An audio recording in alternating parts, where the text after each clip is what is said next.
क्या विषय चल रहा था अपना?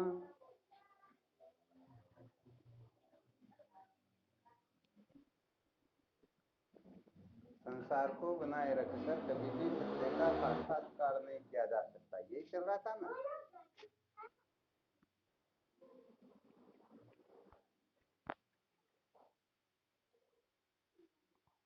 क्या सुना रहे थे इसके अंतर्गत?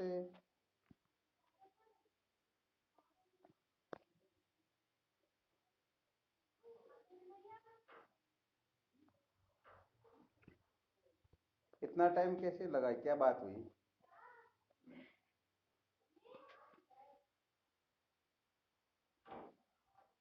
अपना प्रसंग चल रहा था कर्म और ज्ञान की मीमांसा, क्योंकि कर्म और ज्ञान की मीमांसा किए बिना हम सचमुच में सत्य का साक्षात्कार करने के ठीक ठीक अधिकारी हो नहीं सकते। जब यही पता नहीं होता है कि मुक्ति कर्म से होती है अथवा ज्ञान से होती है, ऐसी अवस्था में साधक क्या करेंगे? क्या करेंगे ऐसी अवस्था में साधक?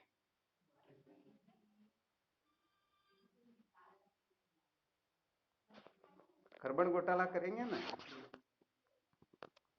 तो सर्वप्रथम इस रहस्य को अच्छी तरह से समझना होता है कि कर्म का स्वरूप क्या है, कर्म का प्रयोजन क्या है।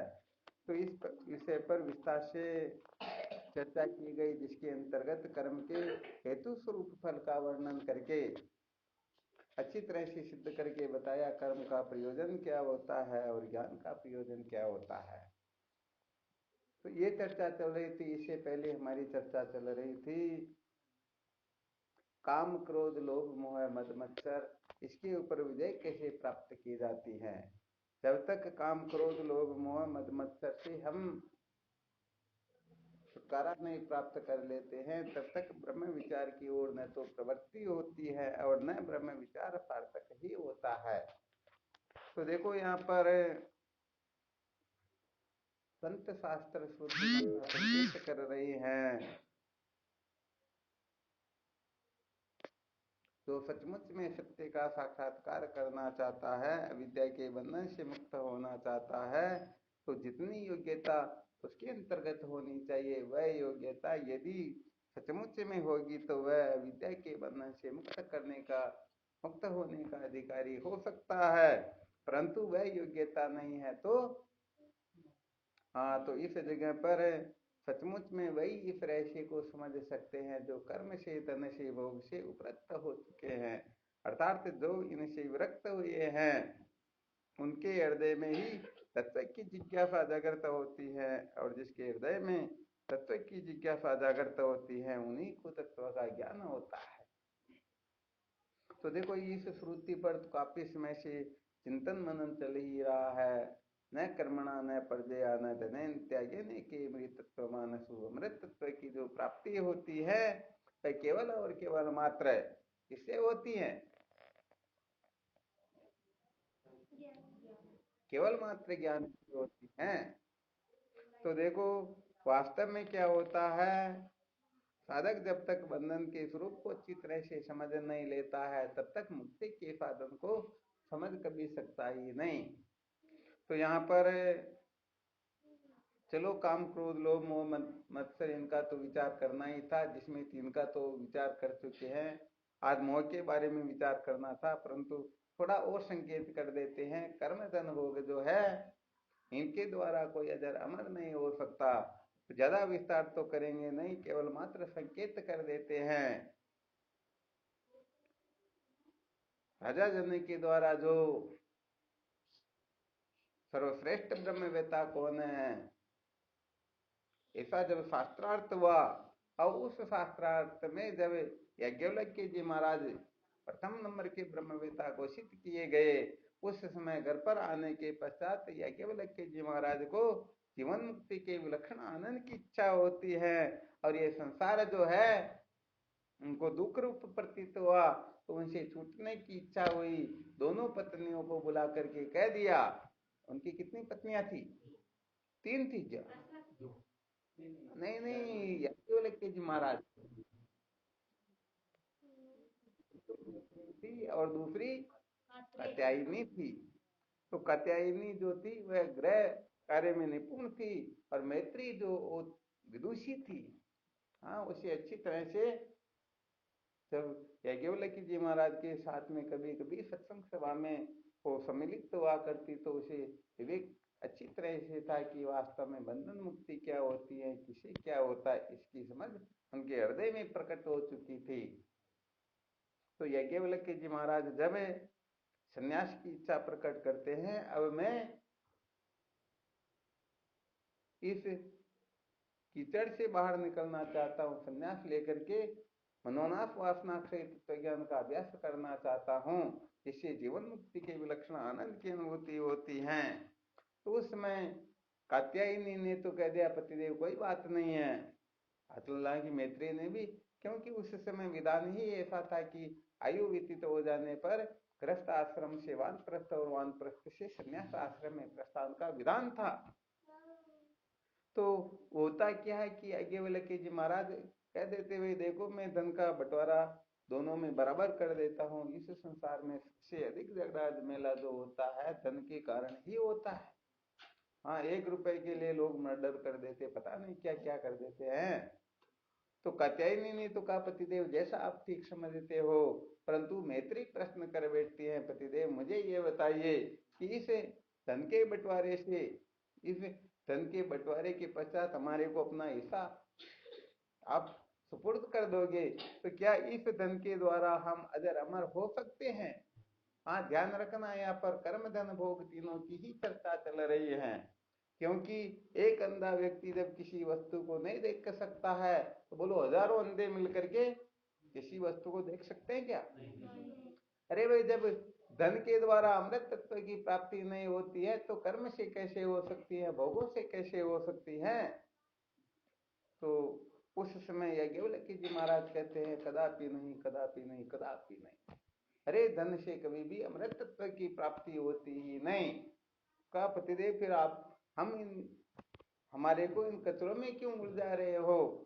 अथवा समझो उन्होंने फिर प्रश्न किया कि फिर इस धन से हमारा क्या होगा? तो याज्ञवल्क्य जी महाराज स्पष्ट कह देते हैं, अरे इस संसार में जो भोगों का जीवन होता है वैसा ही तुम्हारा। हाँ, तुम जब चाहोगे जैसे चाहोगे मौज मस्ती करोगे, मजे लोगे, हाँ स्वच्छंद रहोगे, और पता नहीं क्या क्या कर बैठोगे। तो मैत्रेय ने कहा, पतिदेव मुझे तो वह वस्तु दीजिए जिससे मैं अजर अमर हो सकूं। हाँ, मुझे ये कचरा नहीं चाहिए। तो उस समय मैत्री बड़ी विदुषी थी महाराज, उसकी तो बात ही बिल्कुल अलग थी। क्या सूत्र बताया था उन्होंने? ध्यान में है किसी को क्या?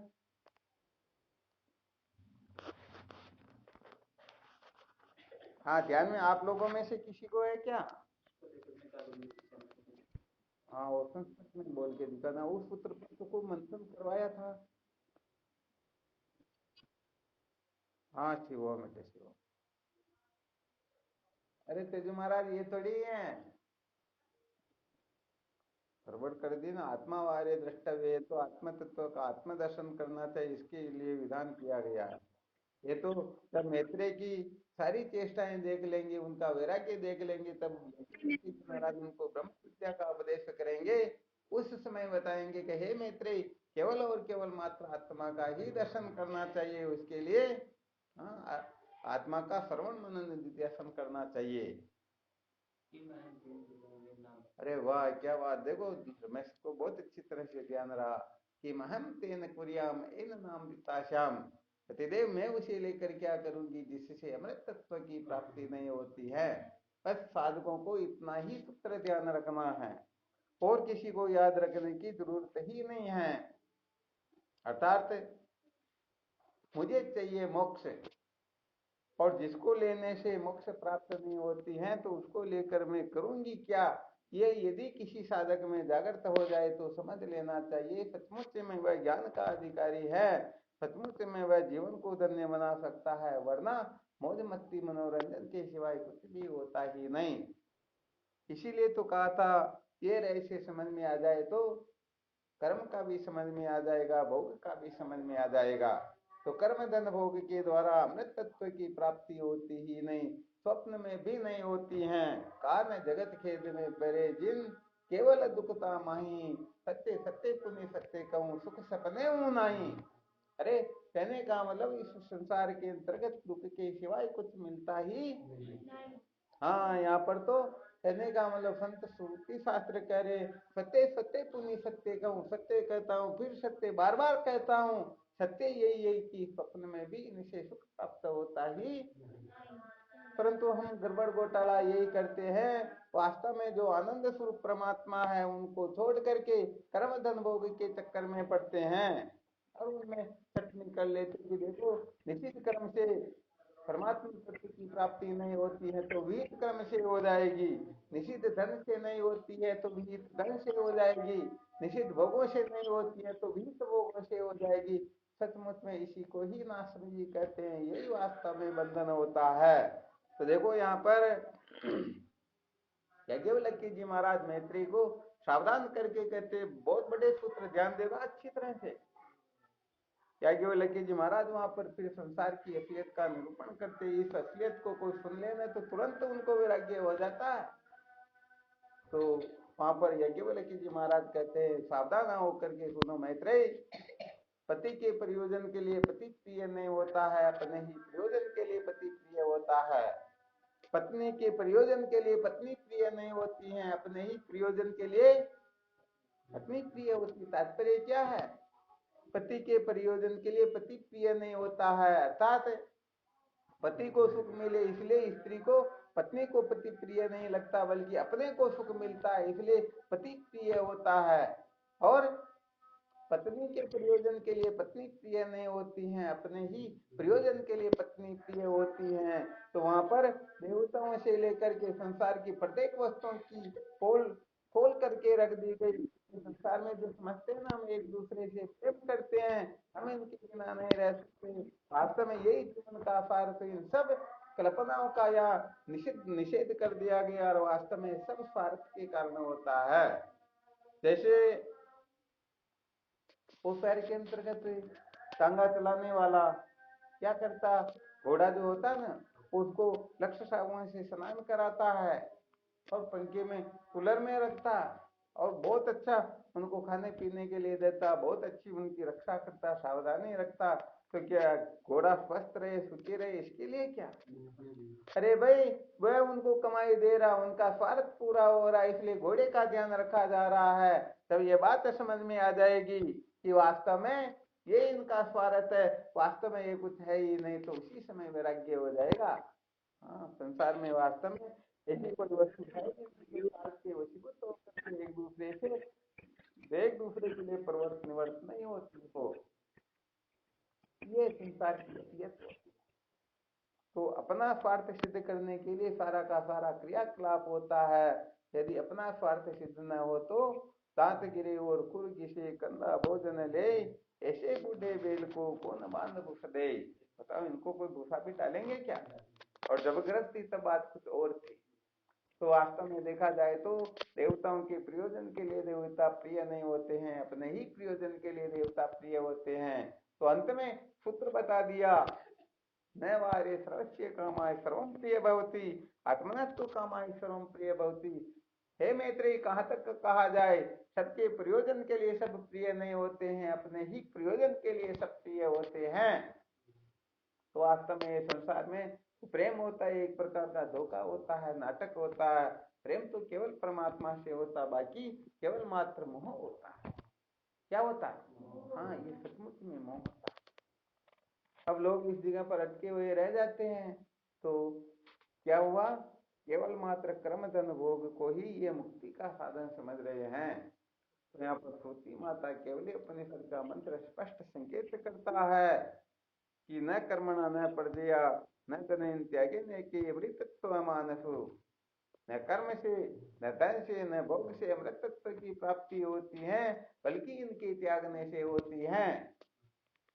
तो भाई यहाँ पर तो सचमुच में कैसा भी कर्म हो, किसी भी प्रकार का धन हो, कैसा भी भोग हो, चाहे विहित हो या निषिद्ध हो, इसीलिए तो कभी कभी बताया जाता है धर्म की कक्षा में अपनी स्त्री के सिवाय सबको मां समझना होता है, अपने पति के सिवाय सबको पिता समझना होता, परंतु वेदांत विचार करना हो, इस कक्षा में बैठना हो, तो यहाँ पर पति को भी, हाँ, स्त्री को भी मां समझना होता। अब ये बड़ी विलक्षण बात होती है, यहाँ कोई टिक नहीं सकते।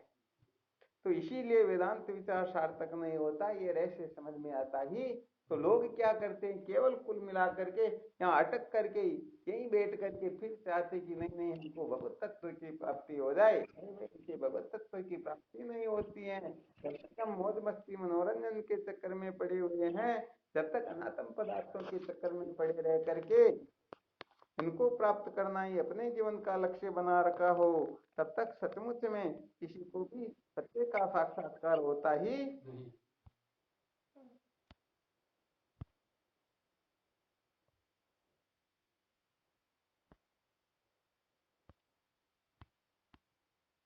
तो क्या विषय चल रहा था अपना? हाँ, कर्म धन भोग जो है, कर्म धन भोग के द्वारा कोई अजर अमर नहीं हो सकता है। यदि सत्य का साक्षात्कार करना है, जैसे कमरे में बैठे रह करके हम समुचे आकाश को नहीं देख सकते हैं, उसी प्रकार से कर्म धन भोग में आसक्त होकर के उनको महत्व दे करके यदि हम चाहे कि हमें सत्य का साक्षात्कार हो, तो ऐसा संभव कदापि हो सकता ही नहीं।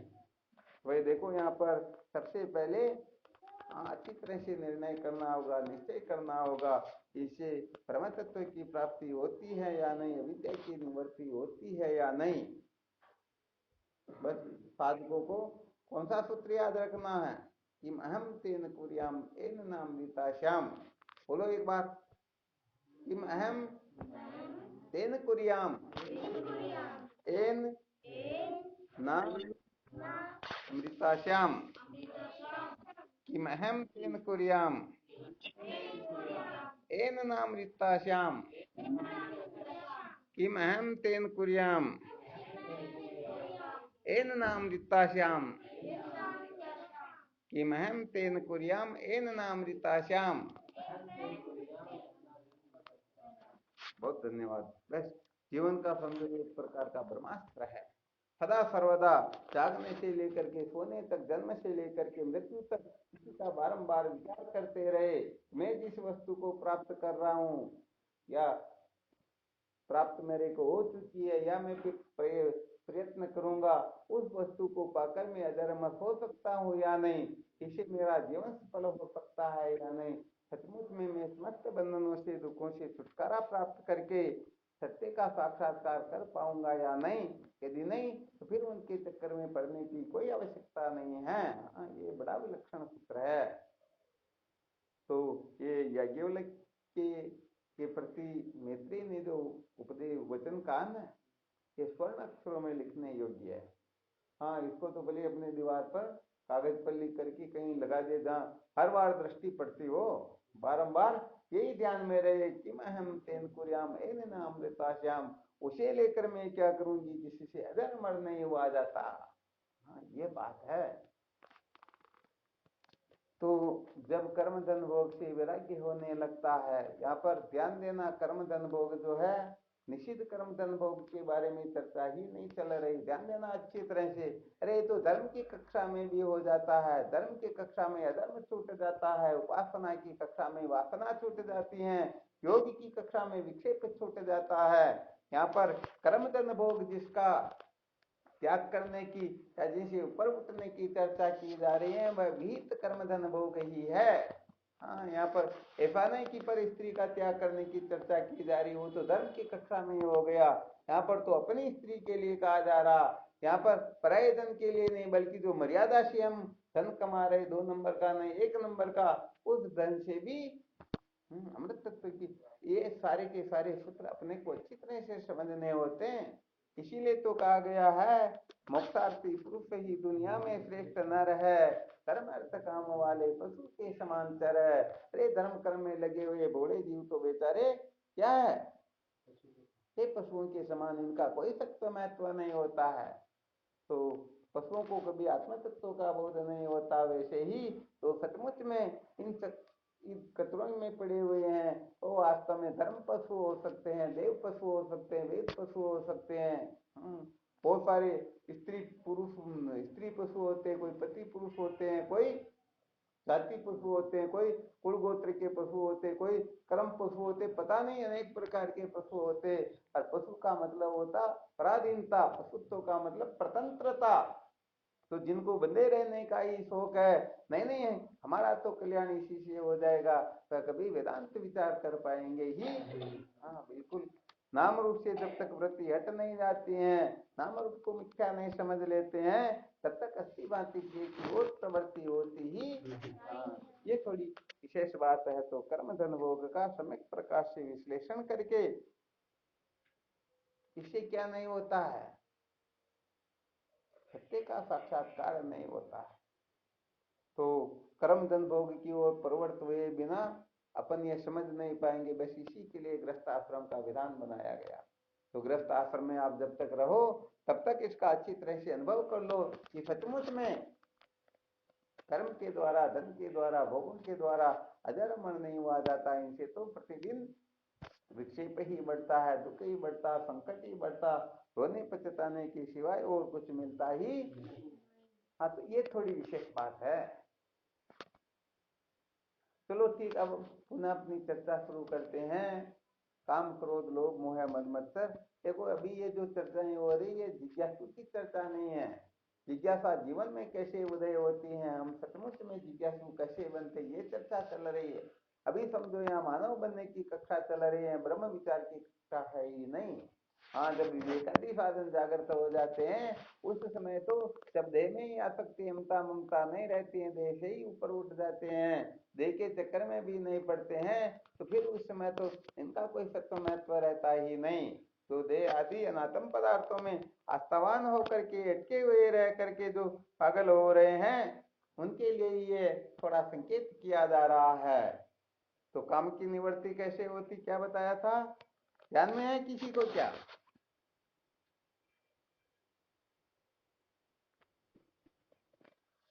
बहुत बहुत धन्यवाद। मोहनानंद महाराज ने बताया आत्म प्राप्ति की कामना से काम की निवृत्ति हो सकती है। काम का अर्थ क्या होता है, क्या होता है? रामदेव जी महाराज बता रहे हैं भोगों की वासना। भोगों की वासना का मतलब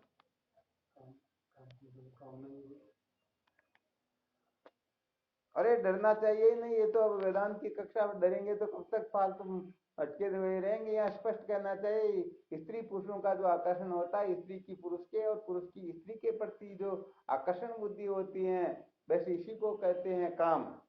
ठीक है ना? तो इस काम की निवृत्ति होती है आत्म प्राप्ति की कामना से। कामना की निवृत्ति कामना से होती है। जैसे हीरे को हीरे द्वारा काटा जाता है, तो यहाँ पर कामना की जो निवृत्ति कोई चाहते हैं तो उनको आत्म प्राप्ति की कामना करनी होगी। आत्म प्राप्ति की कामना से काम की निवृत्ति होती है। यदि आत्म प्राप्ति की कामना जागृत नहीं हुई तो कल्प कल्पांतर तक भी इस काम पर विजय प्राप्त करना चाहे फिर भी विजय प्राप्त कर सकेगा ही। हाँ बिल्कुल सत्य। क्योंकि कहते हैं ना, क्या कहते हैं, अग्नि जो है अपने घर की हो या हाँ दूसरे के घर की। लीला देख लेना, देख तो ये मेरे लिए सुना रही है, रमेश जी के लिए भी है, सबके लिए समझ लेना। हाँ, इसलिए कहते हैं कि पर नारी कना अपनी दोनों बुरी बलाय, घर बाहर की आग जो देवे हाथ जलाए। अरे अग्नि चाहे अपने घर की हो या दूसरे घर की, आ रहा समझ में, वो हाथ जलाने का काम बराबर करती है। तो स्त्री के लिए जब कहा जाता तो इनको भी समझ लेना पुरुष के लिए कहा जा रहा, और पुरुषों को कहे तो स्त्रियों के लिए समझना। इसमें किसी का पक्षपात है ही नहीं, क्योंकि जीव मात्र अधिकारी होता है। यदि कोई कह देता नहीं नहीं स्त्री भगवत प्राप्ति की अधिकारी नहीं, तो उनसे बड़ा निज नराधम मूर्ख संसार में कोई है ही नहीं। हाँ, जीव मात्र भगवत प्राप्ति का उनको जन्म सिद्ध अधिकार है। तो काम की निवृत्ति या काम के ऊपर विजय प्राप्त करना पुरुषों को है, तो क्या स्त्रियों को आवश्यक नहीं है क्या? हाँ, इसलिए सब अधिकारी हैं। तो समझ लेना चाहिए कि ये भोगों की जो वासना होती है, आसक्ति होती है, हमको कहीं का नहीं रखती। इनके पीछे पड़ करके हम सचमुच में कल्प कल्पांतर से जन्मानादिक संसार में भटक ही रहे हैं। सचमुच में यदि सत्य का साक्षात्कार नहीं हुआ तो भटकने के सिवाय कुछ भी मिलने वाला, कुछ भी मिलने वाला है ही नहीं।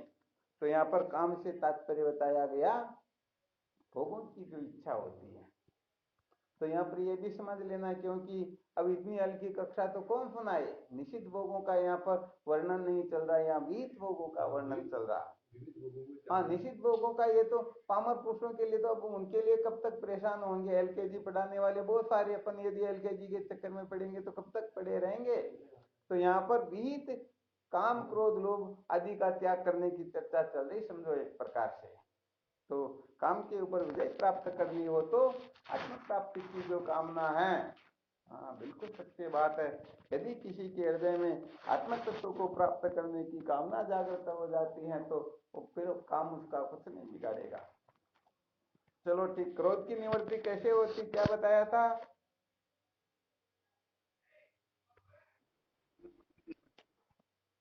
क्या बताया।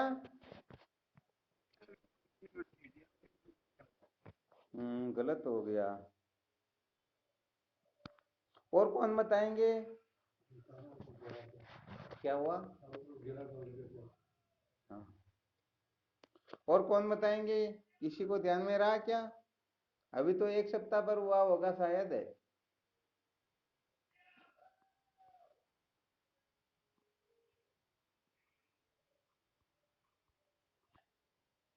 बस सब ऐसे ही हो क्या।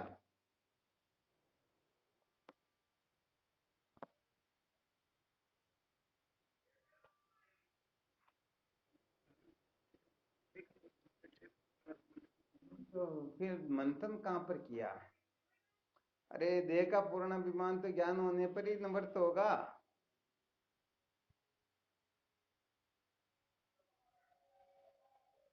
देह का अभिमान निवृत्त होने पर। क्या कहा था।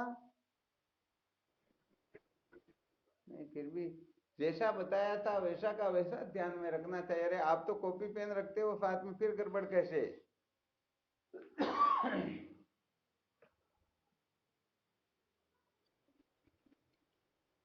क्या बात है, देखो ये कौशल्या बहुत इसी बहुत शर्म आती है, बोलना नहीं चाहती परंतु जब देख लेती मजबूर हो जाती है। अब तो बोले बिना काम नहीं चलेगा। देखो सचमुच में जो सच्चे साधक होते हैं उन सूत्रों को अच्छी तरह से मंथन करते हैं, वो अच्छी तरह से उनको संजो करके रखते हैं। हाँ समझ लेना चाहिए, गुरुदेव जो बता रहे हैं ये कचरे में फेंकने योग्य नहीं है, सिर पर धारण करने योग्य, हृदय में धारण करने योग्य है। तो वास्तव में यदि आत्म कल्याण की भावना न हो, मोक्ष की जिज्ञासा न हो तो फिर याद क्यों रखेंगे, अपने को क्या मतलब है। तो मिथ्या ज्ञान जो है, मिथ्या ज्ञान से ही ये अभिमान होता है, ये क्रोध आता है। और जब मिथ्या ज्ञान की निवृत्ति होगी तो मोहनानंद जी ध्यान में आया क्या। हाँ आप थोड़ा सा ही कर लेना, फिर गड़बड़ मत करना।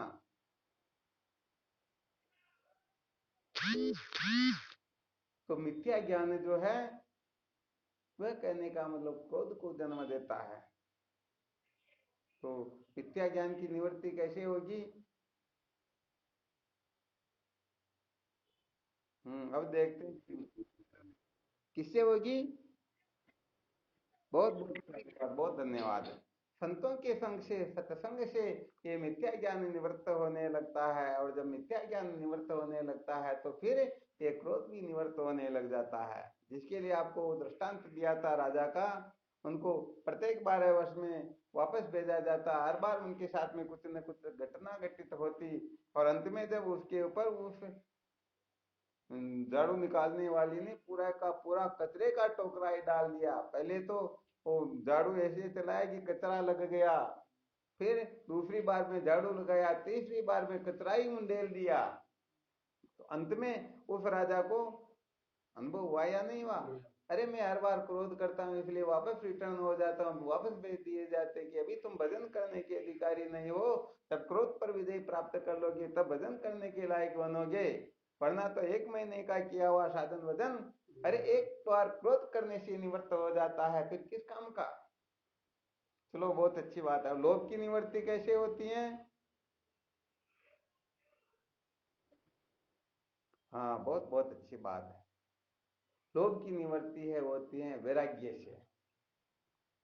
चलो ठीक, तो इन काम क्रोध लोभ के बारे में पहले कुछ दृष्टांतों के द्वारा विचार भी किया था।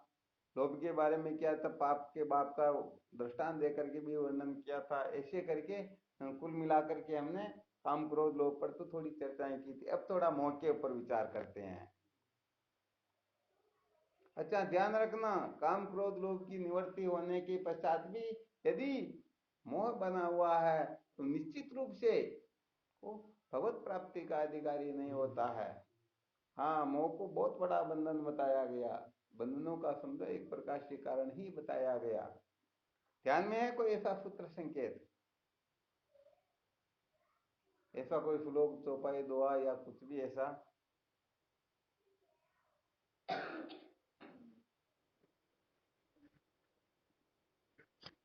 अरे क्या बात है, मोतीलाल जी ने बहुत अच्छा संकेत किया।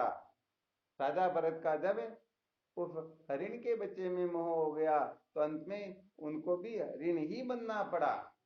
तो ये तो आपने दृष्टांत दिया, मोह का परिणाम बताया।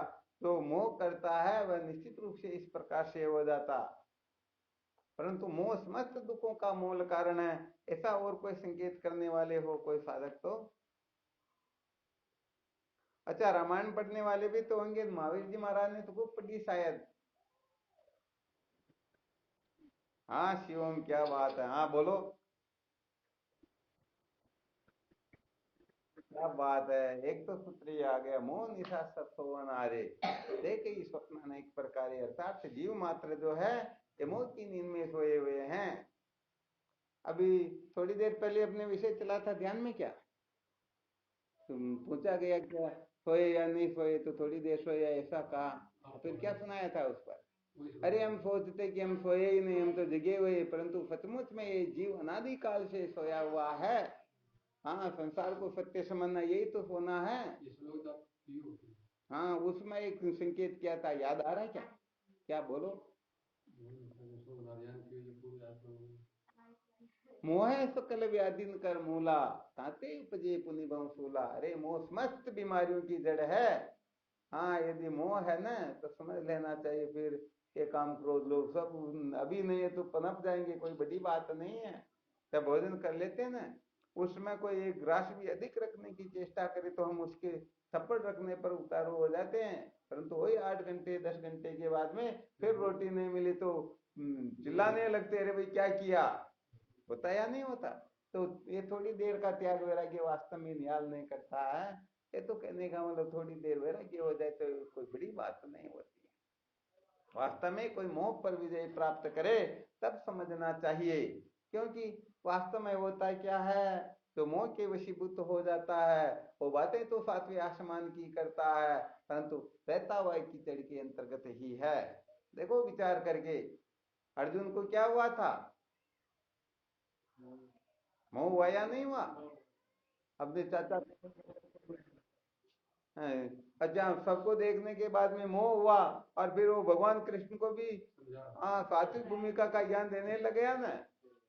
शायद भगवान कृष्ण इतना नहीं समझते होंगे, इसलिए सब उपदेश देने लगे, ऐसा होगा ऐसा होगा ऐसा हो जाए, बोले जीवन की बात ही अलग होती है। तो सचमुच में मोह की बड़ी विलक्षण महिमा होती है। इसीलिए कहा गया है, मोह सकल व्याधिन कर मूला, ताते उपजे पुनि बहु फला। ये जन्मरणाधिक संसार जो इस मोह के कारण ही उत्पन्न होते हैं। अब मोह अपने शरीर में हो चाहे अन्य शरीर में हो, हाँ मोह चाहे स्थूल में हो सूक्ष्म में हो कारण में हो पंचकोश में किसी में भी हो किसी अवस्था में हो, ये मोह बड़ा खतरनाक होता है। तो मोह में उलझा हुआ जीव अपने आप को बहुत बड़ा ज्ञानी समझता है और वह सोचता है कि जो सचमुच में मैं कर रहा हूं यही सत्य है और ये करना ही जीवन का सार है, उनको पता ही नहीं है। तो क्या होता है कि जो सचमुच में मोह में उलझे हुए होते हैं ना, एक बार क्या होता है, महाभारत के युद्ध के पश्चात एक उत्तंक नाम का मुनि तो हिंसा को परम धर्म समझता है, वह सुनता है कि महाभारत में 18 क्षोणी सेनाओं का नाश हो गया, उनकी नदियां बही गई, ऐसा वैसा हुआ, तो उनको बड़ा गुस्सा आया और निकले, मैं जाकर के कृष्ण को श्राप देता हूँ, उसे भस्मीभूत कर देता हूँ। अरे वह भगवान होकर के ऐसे जघन्य अपराध को रोक नहीं पाया, वो किस बात का भगवान, अभी मैं जाकर के उसे भस्म कर देता हूँ। तो महाराज उत्तंक मुनि निकले और भगवान कृष्ण के समीप, देखो मोह में उलझे हुए जीवों की पहचान होती, तो भगवान कृष्ण के समीप जाकर के कहने लगे, सावधान, मैं तेरे को श्राप देने आया हूं। अरे भगवान, कोई गलती हो गई, कोई हाँ अपराध हुआ हो तो ऐसे कैसे कुछ बता के तो, ताकि मुझे भी ध्यान रहे मैंने बहुत बड़ा अपराध किया, फिर मुझे भी कोई दुख तकलीफ ना हो।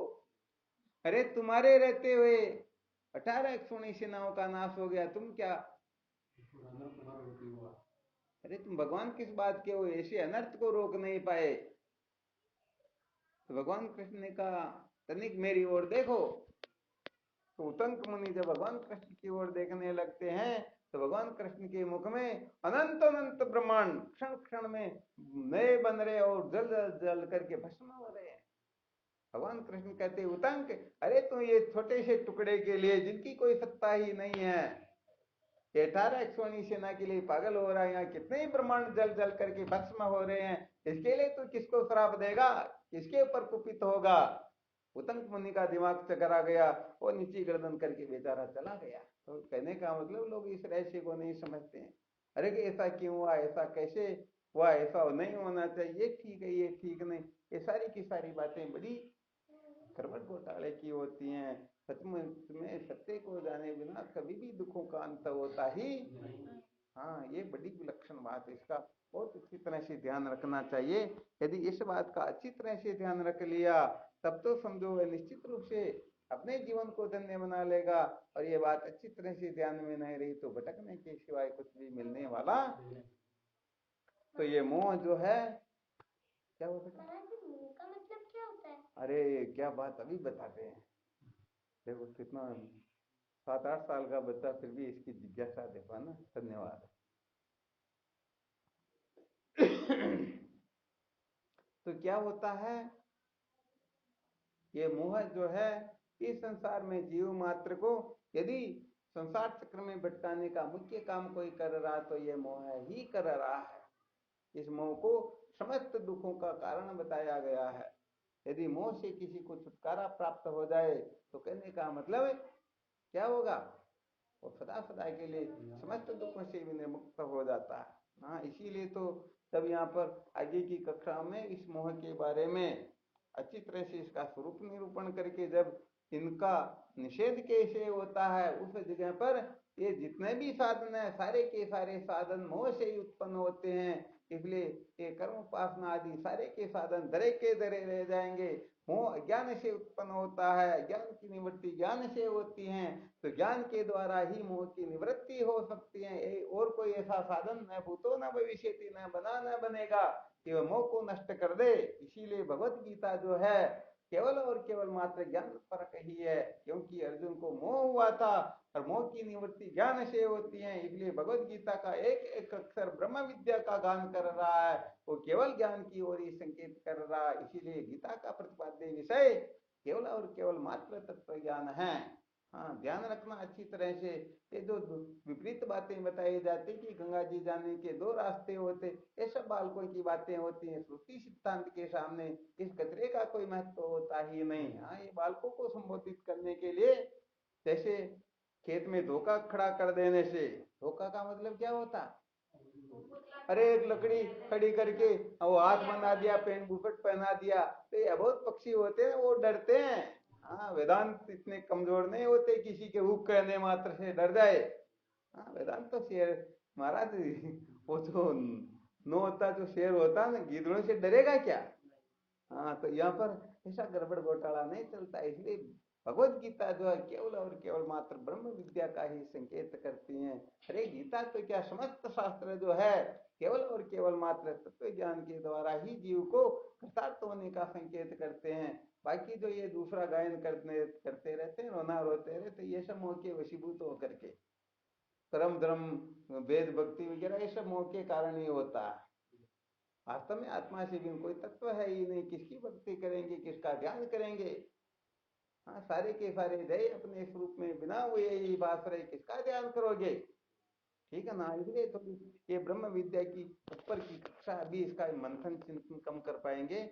अभी तो कुल मिलाकर के मोह किसे कहते हैं, मोह किस प्रकार का होता है, इसका प्रयोजन क्या, फल क्या, किसे कैसे इसकी निवृत्ति होती है। तो सत्संग के द्वारा संत महात्माओं के द्वारा इनके बारे में बहुत सारे सुनने को मिलता ही रहता, वो सुनते रहना समझते रहना। ठीक है ना। अच्छा ये मोह जो बताया इसकी निवृत्ति कैसे होती है इसके बारे में कल विचार करेंगे, अभी तो शायद समय हो गया। अच्छा, आप लोगों में से कोई बता सकते हैं क्या मोह की निवृत्ति कैसे होती है? फिर मद की निवृत्ति कैसे होती है, मत्सर की निवृत्ति कैसे होती है, इनके बारे में भी विचार करेंगे। और काम, क्रोध, लोभ, मोह, मद, मत्सर, इन 6 प्रकार के दुष्टों को कैसे नष्ट किया जाता है। उसके बाद में सचमुच में केवल और केवल मात्र आप ब्रह्म विद्या के ही अधिकारी होगे और किसी के नहीं। मोह की निवृत्ति कैसे होती है, ध्यान में है किसी को?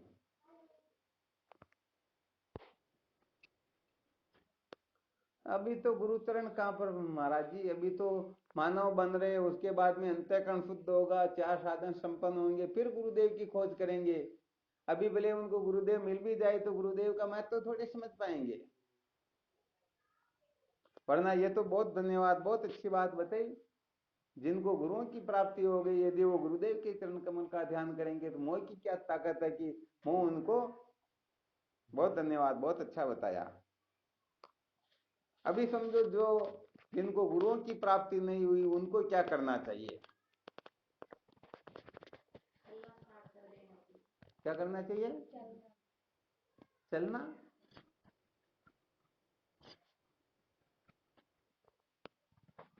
तो भी कामों का त्याग करेंगे तो मोह की निवृत्ति हो जाएगी क्या? और कामों का त्याग कर देंगे तो फिर अपना।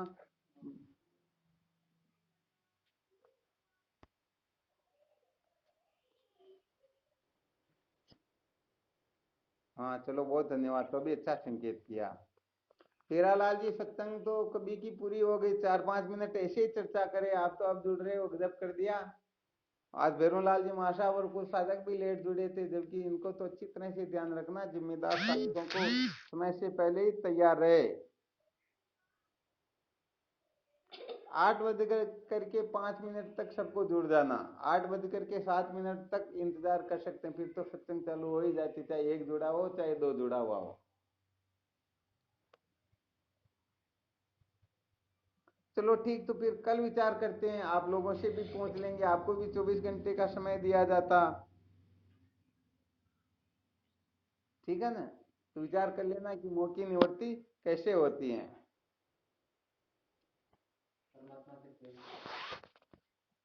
नहीं, वो तो काम की निवृत्ति बता दी थी।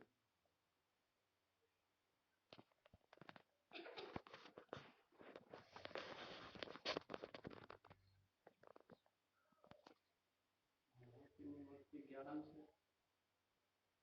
क्योंकि अर्जुन को ज्ञान हुआ तो मृत्यु का मोह त्याग हुआ। हाँ बिल्कुल सत्य बात है।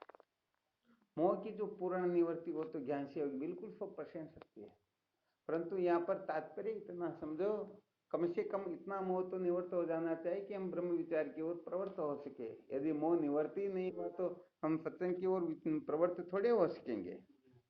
ये बात है। कहने का मतलब, जैसे आपका इस घर के अंदर मोह बना हुआ है, तो आप समझो अपने वहां सत्संग हो रही या यहाँ सत्संग हो रही और वहां का मोह उनमें लगा हुआ, तो यहाँ थोड़ी ऐसा सकेंगे और यहाँ के वहां थोड़ी जा सकेंगे। तो कम से कम इतना मोह तो त्यक्त हो ही जाना चाहिए, जिससे हम ब्रह्म विचार की ओर प्रवृत्त हो सके। वरना मोह की मूल सहित निवृत्ति तो अज्ञान की निवृत्ति से ही काम, क्रोध, लोभ, मोह मद मत्सर पूर्ण रूप से निवृत्त होंगे। ये तो थोड़ी देर के लिए निवृत्त होने वाले उपाय बताए जा रहे हैं। तो थोड़ी देर के लिए निवृत्त हो गया तो क्या, सदा के लिए निवृत्त हो तब बात। इसीलिए ब्रह्म विद्या का महात्म्य होता है, उनका इतना महत्व नहीं। ज्ञान हो गया तो सबकी निवृत्ति हो जाएगी। कौन सा ज्ञान? अरे वाह, कौन सा ज्ञान? ऐसा ज्ञान जिसको प्राप्त कर लेने के पश्चात, जान लेने के पश्चात कुछ जानना शेष रहता ही नहीं। बिल्कुल ठीक है, बहुत बहुत धन्यवाद। और कोई शंका हो तो बोलो। क्यों दिखा? अरे आपको तो दिखाना होगा, आप कुरवीर हो ना, इसलिए।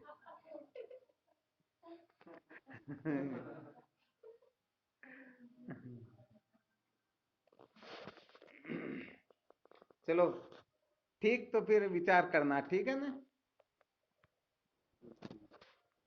कल फिर देखते हैं। शिवोहम। हाँ नमस्कार।